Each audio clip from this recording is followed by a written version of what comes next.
दिल्ली विधानसभा के जो स्पीकर हैं विजेंद्र गुप्ता, उन्होंने ये बताया है कि दोपहर 3 बजे स्वास्थ्य पर सीएजी की रिपोर्ट सदन में पेश होगी।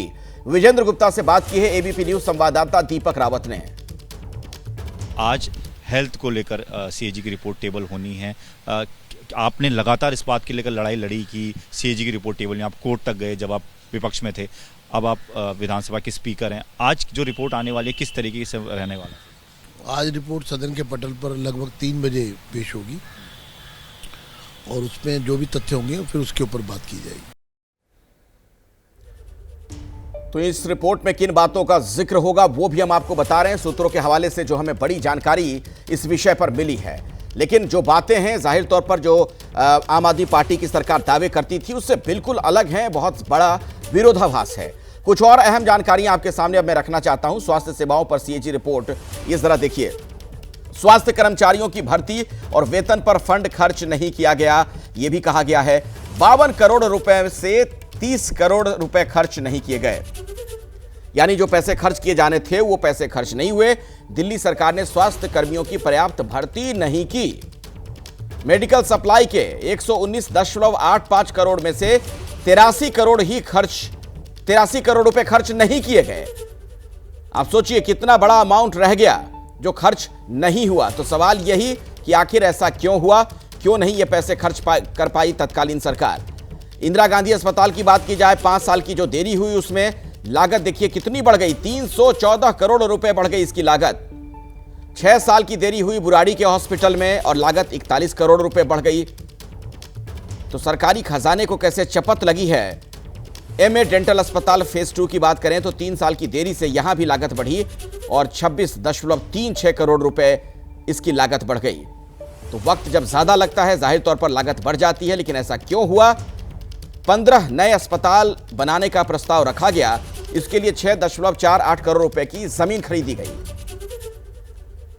2007 से 2015 के बीच खरीदी गई जमीन, यानी 7 से लेकर 15 तक, 2007 से 15 तक जमीनें खरीदी गई, लेकिन लगभग 10 साल बाद भी अस्पताल नहीं बन पाए। बलराम हमारे साथ जुड़े हुए हैं। बलराम, ये तो मतलब देखिए सरकारी खजाने को तो चपत लगी ही लगी। ये जो रिपोर्ट है, जो सूत्रों के हवाले से हमें पता चला है, वो तो ये भी इशारा करता है कि बिल्कुल मैनेजमेंट भी खराब था। कुछ अस्पतालों में लागत सिर्फ इसलिए बढ़ गई क्योंकि वक्त ज्यादा लग गया उनके निर्माण में।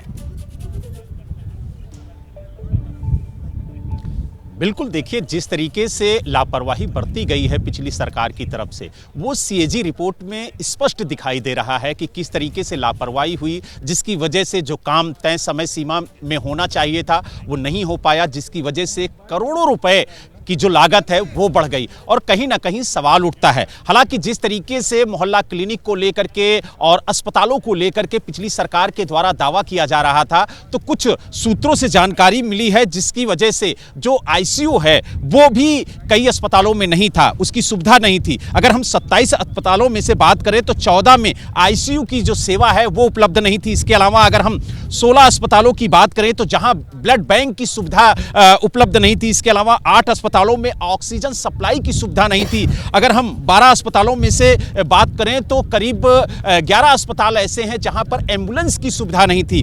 और सबसे बड़ी बात यह है कि सीएटीएस एम्बुलेंस भी जरूरी उपकरणों में आता है, इसकी भी सुविधा उपलब्ध नहीं थी। तो ऐसे तमाम दावे इस सीएजी रिपोर्ट में किए गए हैं और कहीं ना कहीं जो पिछली सरकार है उसकी घोर लापरवाही स्वास्थ्य क्षेत्र को लेकर के सामने आ रही है। हालांकि अब देखने वाली बात यह होगी कि जब ये रिपोर्ट जो है वो टेबल की जाएगी तो किस तरीके से जो नई सरकार है भारतीय जनता पार्टी की, वो पिछली सरकार यानी आम आदमी पार्टी को कैसे घेरती है। हालांकि आपने देखा होगा, आगे आपसे हम बात करेंगे और इस मसले पर। एक और बीजेपी सीएजी रिपोर्ट को लेकर आम आदमी पार्टी पर हमलावर है, तो दूसरी ओर आम आदमी पार्टी की ओर से बीजेपी पर पलटवार किया गया है।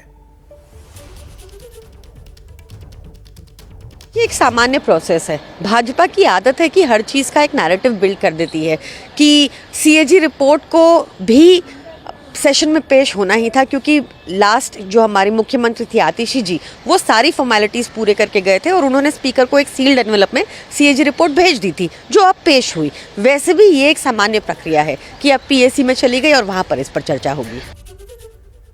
वहीं दिल्ली सरकार में मंत्री मनजिंदर सिंह सिरसा ने आम आदमी पार्टी और केजरीवाल पर निशाना साधा। सिरसा ने कहा कि सीएजी की दूसरी रिपोर्ट से आप सरकार का एक और चेहरा उजागर हो जाएगा और दिल्ली में कुप्रबंधन, धोखे और भ्रष्टाचार का सच सामने आ जाएगा। आज अरविंद केजरीवाल जी के घोटालों की एक और कैग रिपोर्ट दिल्ली की विधानसभा के पटल पर रखी जाएगी। किस तरह से अरविंद केजरीवाल जी ने हॉस्पिटल बनाने के नाम के ऊपर किस तरह से तय बजट से 350 करोड़ रुपया फालतू जो उन्होंने करप्शन के लिए अपनी जेबों में डालने का काम किया। बिना बिजली के मोहल्ला क्लिनिक चले और उनको किराया भी देता रहे और लूटते रहे दोनों हाथों से दिल्ली को जो लूटने का काम किया था। आज दूसरी कैग रिपोर्ट भी बताएगी अरविंद केजरीवाल जी आपके सारे चिट्ठे खोलेगी और बताएगी कि तुम कट्टर बेईमान हो, कट्टर बेईमान हो। मैं एक बार फिर से आपको बलराम के पास लिए चलता हूं। मेरे सहयोगी लगातार हमारे साथ जुड़े हुए हैं। बलराम, विस्तार से आपने भी जानकारी दी, दर्शकों को हम बता रहे हैं कि सूत्रों के हवाले से जो हमें पता चला इस रिपोर्ट को लेकर, लेकिन इससे एक आम आदमी पार्टी सरकार की वो छवि ध्वस्त होती हुई नजर आ रही है जिसमें बार बार कहा जाता था कि हेल्थ सेक्टर में, शिक्षा में, हेल्थ सेक्टर में हमने आमूलचूल परिवर्तन कर दिया।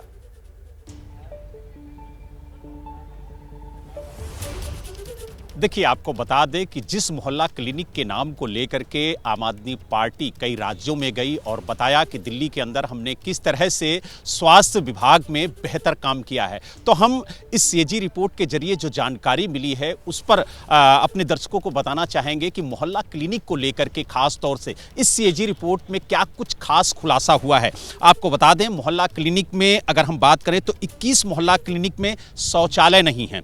इसके अलावा 15 मोहल्ला क्लिनिक ऐसे हैं जहां बिजली कहा जाए एक तरीके से पावर बैकअप नहीं है, और इसके अलावा 6 क्लिनिकों में डॉक्टरों के लिए टेबल तक नहीं है। तो ये बड़ा खुलासा सीएजी की रिपोर्ट में हुआ है। और सबसे बड़ी बात है कि 12 क्लिनिकों में दिव्यांगों के लिए कोई सुविधा नहीं है। तो ये बड़ा खुलासा सीएजी रिपोर्ट में हो रहा है। और जिस तरीके से मोहल्ला क्लिनिक को लेकर के इस सीएजी रिपोर्ट में दावा किया है, तो कहीं ना कहीं जो पिछली सरकार है और खास तौर से केजरीवाल पर अब सवालिया निशान जरूर भारतीय जनता पार्टी की तरफ से उठाया जाएगा कि आखिरकार मोहल्ला क्लिनिक को लेकर के जिस तरीके से बड़े बड़े दावे किए जा रहे थे, वो दावे इस सीएजी रिपोर्ट में फेल होते हुए नजर आ रहे हैं। क्योंकि बड़े गंभीर आरोप इस सीएजी रिपोर्ट में लगाए गए हैं। अगर किसी क्लिनिक में शौचालय नहीं है तो आप समझिए कि जो मरीज वहां पर जाएंगे वो शौचालय कहां जाएंगे। अगर पावर बैकअप नहीं है तो अगर मरीज को डॉक्टर देख रहा उस समय अगर लाइट चली गई तो क्या स्थिति होगी, इसका अंदाजा आप लगा सकते हैं। इसके अलावा अगर क्लिनिक के अंदर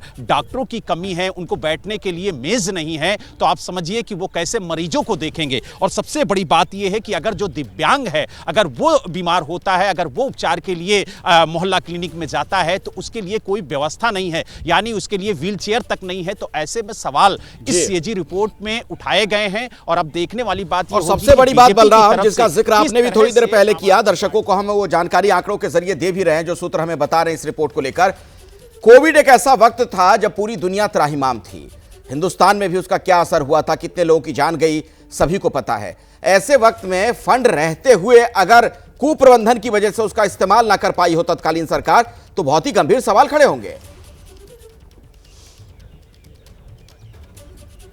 बिल्कुल, देखिए, जिस तरीके से सीएजी रिपोर्ट में साफ तौर से लिखा गया, जो हमारे सूत्र बता रहे हैं उसके मुताबिक कि 780 करोड़ से ज्यादा जो है केंद्र सरकार ने दिल्ली सरकार को कोविड-19 के दौरान दिया था और कहा था कि बेहतर स्वास्थ्य सुविधा दिल्ली की जनता को मुहैया कराई जाए। लेकिन उसमें से 580 करोड़ के आसपास ही दिल्ली सरकार की तरफ से खर्च किया गया और लगभग 200 करोड़ रुपए नहीं खर्च किए गए। जबकि उस दौरान आपने दिल्ली के अंदर तस्वीरें देखी थी कि किस तरीके से लोग